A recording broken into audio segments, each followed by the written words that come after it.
Rain, a natural phenomenon where water falls from the sky. Nothing dramatic, just physics.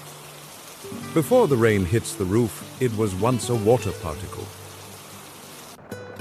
Heated by the sun, it rose into the air, through the process of evaporation, of course. Here, billions of water particles evaporate, forming the clouds above.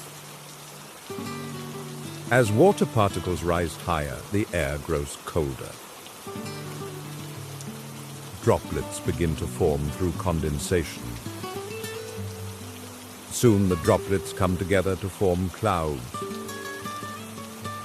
As the clouds grow heavier, they grow darker. Heavy things aren't meant to float in the air. Now gravity takes over.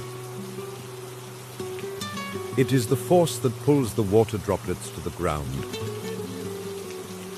back to where it began. And that's how rain is formed. Fascinating, isn't it?